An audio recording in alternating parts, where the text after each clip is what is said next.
মাঝরাত প্রায় 12টা বাজে। হঠাৎ ঘুম ভেঙে গেল আমার। মনে হলো বাথরুমে যেতে হবে। ধীরে ধীরে উঠে বাথরুমের দিকে পা বাড়ালাম। ফিরতে কিছুটা সময় লেগে গেল।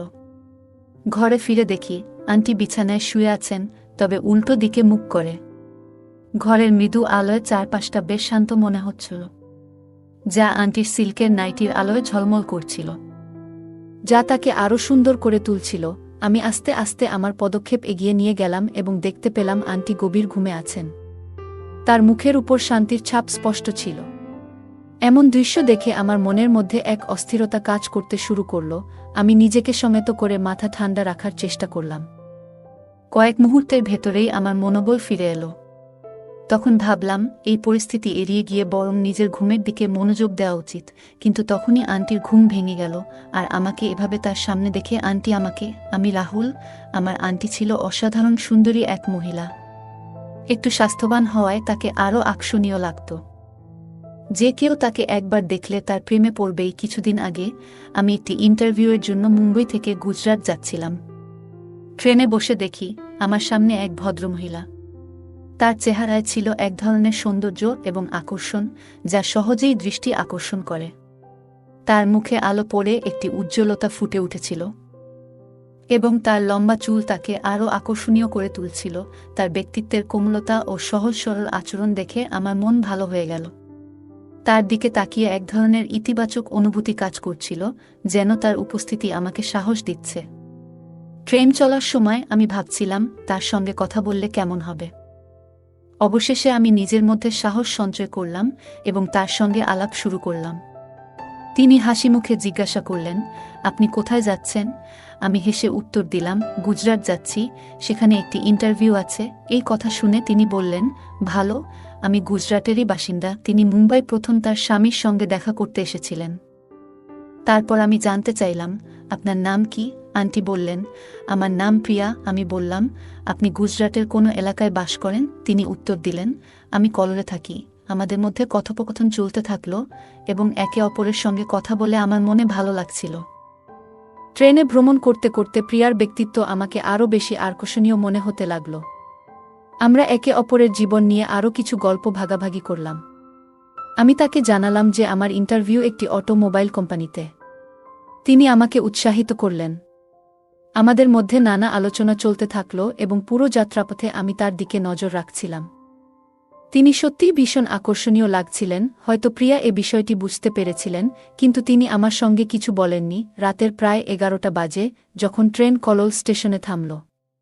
আমি এবং প্রিয়া আন্টি দুজনে ট্রেন থেকে নামলাম। আন্টির ব্যাগটি বেশ ভারী ছিল, তাই আমি বললাম, আন্টি, আমি আপনার ব্যাগটা ধরে দিচ্ছি। তিনি আমাকে আন্তরিকভাবে ধন্যবাদ জানালেন এবং আমরা দুজনে স্টেশন থেকে বাইরে এলাম। রাতের আধার নেমে এসেছিল এবং চারপাশে বিশেষ কেউ ছিল না। স্টেশনের বাইরে এসে প্রিয়া জিজ্ঞেস করলেন, এখন রাতে কোথায় থাকার পরিকল্পনা করেছেন? আমি ভাবছিলাম সম্ভবত একটি হোটেল খুঁজতে হবে, কিন্তু আন্টি বললেন, যদি সমস্যা না হয় তাহলে আপনি আমাদের বাড়িতে আসতে পারেন। আমাদের বাড়ি কাছেই আছে, এবং রাতে ব্যাগটি তুলতে আমাকে সাহায্য করার জন্য আপনাকে ধন্যবাদ। আমি কিছুক্ষণ ভেবে তারপর সম্মতি দিলাম। রাত হয়ে গেছে এবং হোটেল খুঁজে বের করার চেয়ে আন্টির বাড়িতে যাওয়াই আমার জন্য ভালো মনে হলো, কারণ ট্রেনে আন্টির সাথে কথা বলে অনেকটাই ফ্রি হয়েছিলাম। আমরা দুজনে রেলপথ ধরে আন্টির বাড়ির দিকে এগোতে থাকলাম। হাঁটতে হাঁটতে আমি আন্টিকে বললাম, আপনার বাড়ি আর কত দূরে? তিনি মুচকি হেসে বললেন, আর একটু দূর, আর তুমি দেখবে আমার বাড়ির পরিবেশ খুব ভালো। তার এই কথায় আমি আশ্বস্ত হলাম এবং ভাবলাম, হয়তো এটা একটি নতুন বন্ধুত্বের সূচনা। যখন আমরা তার বাড়িতে পৌঁছালাম, আন্টি দরজা খুলে আমাকে ভেতরে আসার আমন্ত্রণ জানালেন। ভেতরে ঢুকে আমি বললাম, ধন্যবাদ আন্টি। তিনি হাসি মুখে বললেন, ধন্যবাদ তো আমাকে বলার কথা, তুমি আমার অনেক সহযোগিতা করেছ। বাড়ির ভেতরে একটি নরম আলো ছিল এবং দেয়ালের ছবি বাড়িটিকে অদ্ভুতভাবে সুন্দর করে তুলেছিল। এরপর তিনি স্নেহভরা কণ্ঠে আমাকে জিজ্ঞাসা করলেন, রাহুল, তোমার কি ক্ষুধা লাগছে? কিছু খাবে? সত্যি বলতে আমার পেটেও বেশ খিদে ছিল, তাই বিনয়ের সঙ্গে বললাম, আন্টি, একটু ভাত হলে হয়ে যাবে। তিনি মুচকি হেসে বললেন, ঠিক আছে, আমি একটু পরেই রান্না করি। তুমি সামনের ঘরে গিয়ে বিশ্রাম নাও। আমি তার কথা মতো সামনের ঘরে গেলাম। সেখানে গিয়ে নিজের কাপড় পরিবর্তন করলাম এরপর হাত মুখ ধুয়ে বেশ সতেজ অনুভব করছিলাম। আরামদায়ক একটি লোয়ার আর টি শার্ট পরে একটু আরামের জন্য প্রস্তুত হলাম। পুরো পরিবেশটা শান্ত এবং সহজ ছিল, যা মনে এক ধরনের স্বস্তি এনে দিয়েছিল। কিছু সময় পর আন্টি ব্ল্যাক সিল্কের নাইটি পরে বাইরে এলেন, যা খুবই সুন্দর লাগছিল। তার পোশাক সাধারণ হলেও সেগুলোতে আকর্ষণ ছিল। তিনি হাসি মুখে আমাকে বললেন, কি হয়েছে? ঠিক লাগছে না? আমি তৎক্ষণাৎ বললাম, আন্টি, আপনি তো খুব ভালো লাগছেন। আমার কথায় তিনি মুচকি হাসলেন এবং তারপর রান্নার জন্য কাজে ফিরে গেলেন। আমি বসে বিছানায় ফোনে কিছু দেখতে লাগলাম এবং আন্টি রান্নার কাজ শুরু করলেন। কিছুক্ষণের মধ্যে রান্না করা খাবারের সুগন্ধ এসে গেল এবং আমার ক্ষুধা আরও বেড়ে গেল। আন্টি বললেন, খাবার প্রায় হয়ে গেছে, তুমি টেবিলে বসে যাও। আমি টেবিলে বসে গেলাম এবং তিনি আমাকে ভাত ও তরকারি পরিবেশন করলেন। আমরা খাবার খেতে খেতে পরস্পর কথা বলছিলাম। আন্টি জিজ্ঞেস করলেন, খাবার কেমন লাগছে? আমি বললাম, অত্যন্ত ভালো। এরপর তিনি জানতে চাইলেন, আর তোমার বাড়ি কেমন লাগলো? আমি বললাম, বাড়িও খুব ভালো। তিনি ধীরে ধীরে প্রশ্ন করলেন, এবং এই বাড়ির মালকিনকে কেমন লাগলো? আমি একটু বিস্মিত হয়ে বললাম, তিনি তো খুব ভালো। এটা শুনে তিনি ধন্যবাদ বললেন এবং খাবার খেতে লাগলেন। আমরা দুজনে হাসছিলাম এবং একে অপরের দিকে তাকাতে ভয় পাচ্ছিলাম। তারপর আন্টি জানতে চাইলেন, তোমার ইন্টারভিউয়ের সময় কখন? আমি বললাম, কাল সকাল 10টায়। তিনি বললেন, তাহলে সমস্যা নেই, আমি তোমার জন্য নাস্তা বানিয়ে দেব, তুমি খেয়ে যাও। আমি সম্মতি জানালাম। তারপর আমরা দুজনে মিলেমিশে খাবার শেষ করলাম। খাবারটি সাধারণ ছিল, কিন্তু খুবই সুস্বাদু।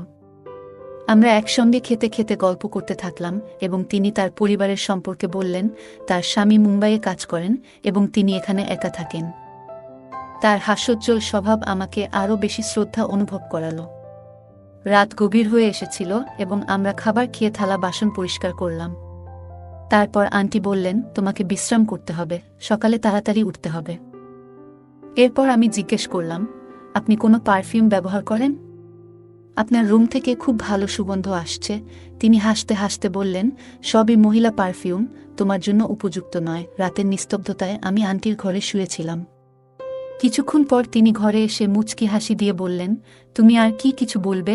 আমি হাসতে হাসতে জিজ্ঞেস করলাম, কি জানতে চাও? তিনি আমার চোখের দিকে তাকিয়ে বললেন, যদি তোমার চাকরি এখানে হয়ে যায়, তাহলে তুমি কেমন জায়গায় থাকতে চাও?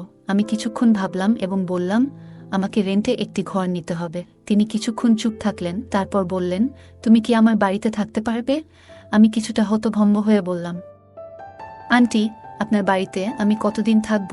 তিনি হাসলেন এবং বললেন, যতদিন তুমি চাও। আমি বললাম, কিন্তু আন্টি, এটা ঠিক মনে হচ্ছে না। তিনি বুঝতে পারলেন এবং বললেন, ঠিক আছে, তুমি রেন্টে থাকতে পারো এবং যেটা বাজারে দেবে সেটা আমার কাছে দিয়ে দিতে পারো। এতে আমারও সুবিধা হবে। এই প্রস্তাবে আমি ভাবলাম, আসলেই এটি একটি ভালো চিন্তা। আমি বললাম, ঠিক আছে, আগে চাকরি তো পেতে হবে, সেটাই আগে দেখতে হবে। তিনি বললেন, তোমার চাকরি পাকা হয়ে গেছে। আমি হাসতে হাসতে বললাম, আপনি কিভাবে জানলেন? তিনি বললেন, আমার কাছে কিছু অনুভূতি আছে। তারপর তিনি আবার জিজ্ঞেস করলেন, যদি চাকরি হয়ে যায়, তুমি কি আমার বাড়িতে থাকবে? আমি মাথা ঝাঁকিয়ে হ্যাঁ বললাম। আমাদের মধ্যে একটি ভালো বোঝাপড়া তৈরি হলো।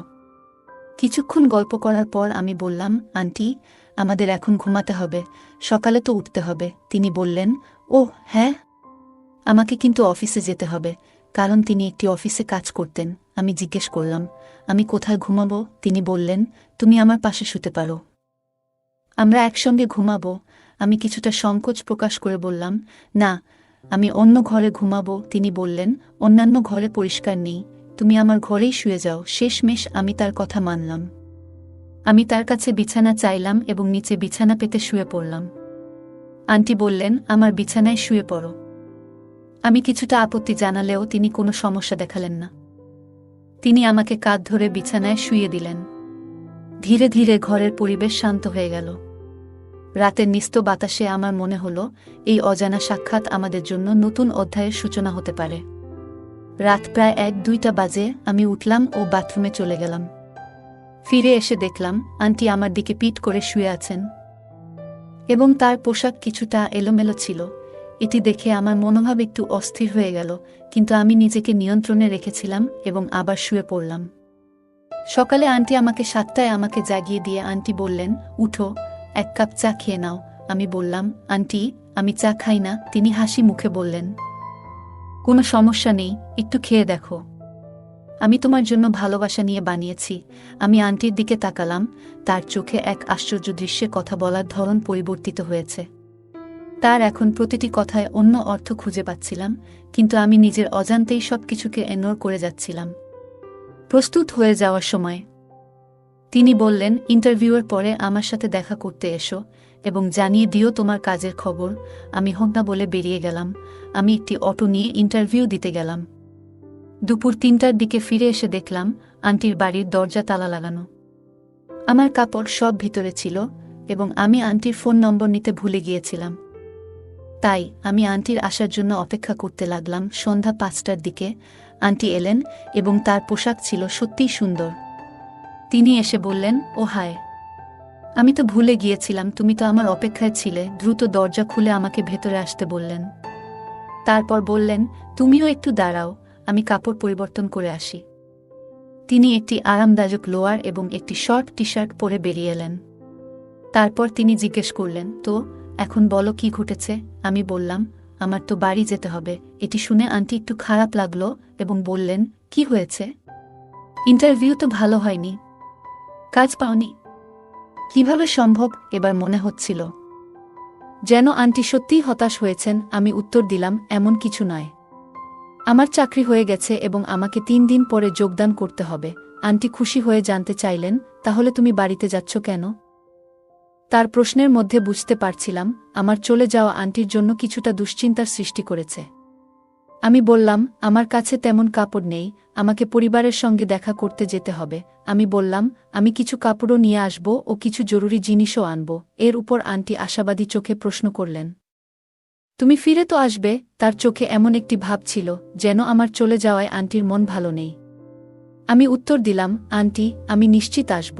এটাতে আন্টি কিছুটা খুশি হয়ে বললেন, তুমি কখন যাচ্ছ? ট্রেন কখন? আমি বললাম, কাল সকালে। রাতে সুযোগ ছিল না। এটি শুনে আন্টি অনেক আনন্দিত হলেন এবং বললেন, ঠিক আছে, তাহলে আজ তোমার জন্য রুমের সাজসজ্জা করি এবং সন্ধ্যায় পার্টি হবে। আমি জিজ্ঞেস করলাম, পার্টি কিসের জন্য? আন্টি বললেন, অবশ্যই তোমার চাকরির জন্য। আমি বললাম, কিন্তু আমার কাছে খুব বেশি টাকা নেই। তখন আন্টি বলেন, কোনো সমস্যা নেই, পার্টি আমি দেব, তুমি স্যালারি পেলে ফিরিয়ে দিও। এরপর আমরা একসাথে খেয়ে ও রুমের কাজ শুরু করলাম। কাজ করতে করতে সন্ধ্যা হয়ে গেল। তারপর আন্টি জিজ্ঞেস করলেন, তুমি বাড়িতে খাবা নাকি বাইরেও? আমি বললাম, বাড়িতেই খাবো। আন্টি আবার জিজ্ঞেস করলেন, আর পানীয়? আমি কিছুটা চমকে বললাম, কি বলতে চাচ্ছেন? তিনি হেসে বললেন, তুমি কি ড্রিঙ্ক করো না? আমি বললাম, করেছি। তবে তিনি কথা শেষ করতে না দিয়ে বললেন, তাহলে সিদ্ধান্ত হয়ে গেছে, তুমি বাইরে থেকে কিছু এনে দাও, আমি কিছু খাবার প্রস্তুত করব। তিনি ২,০০০ টাকা দিয়ে বললেন, একটি লিকারের বোতল, কিছু ফল এবং শুকনো ফল আনতে পারো। আর হ্যাঁ, সিগারেটের একটি প্যাকেটও নিয়ে এসো। আমি দোকানে গেলাম বোতল কিনতে এবং দেখলাম একটি বোতল ৯৭০ টাকা। সত্যি বলতে আমি আগে কখনো এত দামি বোতল কিনিনি। তবে আমি বোতল এবং কিছু ফল কিনে ফিরে এলাম। আন্টি তখন রান্না করে রেখেছিলেন। পরোটার সঙ্গে আলু গোশতা তৈরি ছিল। আমাকে দেখে আন্টি বললেন, তুমি পোশাক পরিবর্তন করে নাও, এই পোশাকগুলো নোংরা হয়ে গেছে, দ্রুত শাওয়ার নিয়ে এসে ফ্রেশ হও। আমি বললাম, কিন্তু আমার তো অন্য কাপড় নেই। আন্টি বললেন, এই নাও, একটি লোয়ার এবং একটি টি শার্ট পরে নাও। আমি কাপড় নিয়ে আমার ঘরে গিয়ে স্নান করলাম এবং নতুন পোশাক পরে বের হলাম। আন্টির ঘরে যেতে দেখতে পেলাম তিনি এখনও স্নান করছেন। আমি তাকে ডাকলাম এবং তিনি বললেন, তুমি আসলে কি আনবে তা নিয়ে এসো, আমি এরপর আসছি। তিনি আমাকে পানি এবং কিচেনের বাকি জিনিস সম্পর্কে নির্দেশ দিলেন। আমি সব কিছু প্রস্তুত করে ড্রাই ফ্রুট কেটে নিয়ে প্লেটে সাজালাম। ২ জনের জন্য গ্লাসে পানিও রেখে দিলাম। ড্রয়িং রুমে বসেছিলাম যখন আন্টি ঘরে এলেন। আমি তাকে দেখছিলাম, কারণ আন্টি একটি ছোট নিক্কার এবং একটি ছোট টপ পরেছিলেন। এবং তখন আন্টি ট্রেন্ডিং পোশাক দেখে একদম হতভম্ব হয়ে গেলাম। আন্টি আমার দৃষ্টি বুঝতে পেরে মিষ্টি করে বললেন, কি দেখছ? আমি চোখ সরিয়ে বললাম, কিছু না, শুধু আপনার সৌন্দর্য দেখছিলাম। তখন তিনি হাসতে লাগলেন। সত্যি আন্টিকে অনেক সুন্দর লাগছিল। তখন আমি গ্লাসে পানি ঢালতে শুরু করলাম। আন্টি পাশে বসে গেলেন। তার গায়ে একটি দারুণ সুগন্ধ ছিল যা সত্যিই মনে ধরে যাচ্ছিল। আমরা একসাথে একটি পানীয় নিতে শুরু করলাম। এর মধ্যেই আন্টি জিজ্ঞাসা করলেন, আমি কেমন লাগছি? আমি বললাম, সত্যি আন্টি, আপনি খুব ভালো লাগছেন। আন্টি একটু আড়ষ্টভাবে বললেন, ভালো লাগছি নাকি আরও কিছু? আমি কোনো উত্তর না দিয়ে পানীয় শেষ করে দিলাম। আবার নতুন একটি পানীয় তৈরি করতে বোতল তুলে নিলাম। তখন আন্টি বললেন, আরে এত তাড়াতাড়ি কেন? একটু থামো, এইবার আমি বানাচ্ছি। এই বলে আন্টি বোতল নিয়ে আবার পানীয়ের প্রস্তুতি নিতে লাগলেন। পানীয় শেষ করার পর আন্টি সিগারেটের প্যাকেট তুলে নিয়ে একটির প্রস্তুতি নিলেন। একটু মজার স্বরে তিনি বললেন, জানো, একটা কথা জিজ্ঞাসা করতে পারি? আমি বললাম, অবশ্যই আন্টি। তিনি বললেন, তুমি সত্যি বলবে নাকি মিথ্যে? আমি বললাম, সত্যি বলবো। তিনি প্রশ্ন করেছিলেন, তোমার কতজন গার্লফ্রেন্ড আছে? এই কথা শুনে আমি তাকে এক ফাঁকে দেখলাম। আন্টি চোখের ইশারায় বললেন, বলো তো। আমি বললাম, আন্টি, একজনই আছে। তিনি মৃদু হাসি দিয়ে বললেন, তোমার কি তার সঙ্গে ভালো সম্পর্ক গড়ে উঠেছে? আমি সরলভাবে উত্তর দিলাম, হ্যাঁ। হয়েছে। আন্টি আবার জানতে চাইলেন, তোমরা কতবার দেখা করেছ? আমি বললাম, শুধু 2 বার। আমার কথা শুনে তিনি সিগারেট এগিয়ে দিলেন। আমি সিগারেটটি হাতে নিয়ে কিছুক্ষণ তার দিকে তাকিয়ে রইলাম। তার চেহারায় যেন এক ধরনের উচ্ছ্বাস ফুটে উঠেছিল। তার চোখে মুখে এমন এক প্রকাশ ছিল যা বোঝাচ্ছিল তিনি খুব স্বাভাবিকভাবেই এই কথোপকথন উপভোগ করছেন। হঠাৎ তিনি কিছুটা এগিয়ে এসে হাসি মুখে বললেন, কেন এমনভাবে তাকিয়ে আছো? কি ভাবছ? আমি মৃদু হাসি দিয়ে চুপ করে থাকলাম। সেই মুহূর্তটা ছিল শান্ত এবং অদ্ভুতভাবে গভীর, যেন কথার বাইরেও কিছু অনুভূতি প্রকাশ পাচ্ছিল। তিনি আবার বললেন, বলো তো, জানু, কি ভাবছ? আমার কসম। আমি বললাম, আন্টি, আপনি সত্যিই অসাধারণ লাগছেন। আন্টি হাসতে হাসতে বললেন, এটা তো আমি জানি, কিন্তু আমার স্বামীও তো আমাকে এভাবে বলেছিল। তিনি মিষ্টি হাসি দিয়ে বললেন, আচ্ছা, তুমি জানো তোমার আঙ্কেল এখানে কেন থাকে না? আমি বললাম, আঙ্কেল তো মুম্বাইয়ে কাজ করেন এবং আন্টির চাকরি এখানে, তাই তাদের আলাদা থাকতে হয়। তবে যখন সময় মেলে তখন দেখা হয়। আমি সম্প্রতি তাদের সাথে দেখা করেছি। আন্টি বললেন, তুমি বলো, তোমার গার্লফ্রেন্ডের সঙ্গে কিভাবে দেখা করে? আমি বললাম, যখনই সুযোগ পাই দেখা করে নিই। এভাবে কথা হতে থাকতে আমাদের গ্লাস খালি হয়ে গেল। আন্টি বোতল ধরে আবার পানীয় তৈরি করতে শুরু করলেন। আমরা একসাথে আবারও পানীয় সমাপ্ত করলাম এবং আমি সিগারেট ধরিয়ে নিলাম। হঠাৎ করে আমি অনুভব করলাম আন্টির হাত আমার হাতে জোরে ধরে আছেন। আমি যখন আন্টির দিকে তাকালাম তখন তিনি হাসছিলেন। এরপর তিনি আমার হাত থেকে সিগারেটটি নিয়ে বললেন, তুমি আমাকে খুব ভালো লাগতে শুরু করেছ। আমি বললাম, আন্টি, আপনি তো এখনো খুব ভালো লাগছেন, কিন্তু আপনি বিবাহিত, তাই আমি বিয়ে করতে পারবো না। এ কথা বলে আমি হাসতে লাগলাম। এভাবেই আন্টির সাথে আমার সারাটা রাত কেটে গেল। এখন কাহিনীর মধ্যে কিছু গুরুত্বপূর্ণ শিক্ষা রয়েছে। এই ধরনের সম্পর্কগুলোতে আমাদের মনে রাখতে হবে যে মানবিক মর্যাদা এবং সীমারেখার প্রতি মনোযোগ দেওয়া উচিত। সম্পর্ক গঠন তখনই সফল হয় যখন উভয় পক্ষ একে অপরের আত্মসম্মানের প্রতি শ্রদ্ধা জানায়। আমাদের অবশ্যই শেখা উচিত অন্যের ব্যক্তিগত সীমা অতিক্রম না করা এবং কখনোই তাদের অস্বস্তিতে ফেলা উচিত নয়। এই গল্পের একটি গুরুত্বপূর্ণ অংশ হল কিভাবে নৈতিকতা এবং আত্মনিয়ন্ত্রণের অভাব মানুষকে ভুল পথে চালিত করতে পারে। আশা করি আপনারা এই গল্পটি উপভোগ করেছেন এবং এর মাধ্যমে কিছু শিক্ষা পেয়েছেন। মনে রাখবেন, যে কোনো সম্পর্কেই বিশ্বাস এবং সম্মানের গুরুত্ব অপরিসীম। বিশেষ করে পুরুষ নারীর সম্পর্কগুলোতে সম্মান এবং মর্যাদা থাকা উচিত। গল্পটি মনে করিয়ে দেয় যে নৈতিকতা এবং আত্মসংযম আমাদের জীবনের গুরুত্বপূর্ণ অংশ। অপ্রয়োজনীয় প্রলোভন বা অনৈতিক কার্যকলাপ থেকে দূরে থাকলে সম্পর্কের গভীরতা এবং বিশ্বাস অক্ষুণ্ণ থাকে জীবনের প্রতিটি ক্ষেত্রে। বিশেষ করে সম্পর্কের ক্ষেত্রে আমাদের আচরণ এবং কথাবার্তায় সতর্ক থাকা উচিত যাতে অন্য কেউ অস্বস্তিতে না পড়ে। যে কোনো সম্পর্কের মূল ভিত্তি হল বিশ্বাস এবং সম্মান। এ দুটি উপাদান ছাড়া কোনো সম্পর্ক দীর্ঘস্থায়ী হতে পারে না। বন্ধুরা, যদি এই গল্পটি ভালো লেগে থাকে তাহলে দয়া করে ভিডিওটি লাইক করুন এবং আমাদের চ্যানেলটি সাবস্ক্রাইব করুন। পাশে থাকা বেল আইকনটি প্রেস করুন যাতে করে আমরা যখনই নতুন ভিডিও আপলোড করি তার নোটিফিকেশন সবার আগে আপনার কাছে পৌঁছে যায়। ধন্যবাদ। দেখা হবে আমাদের পরবর্তী ভিডিওতে।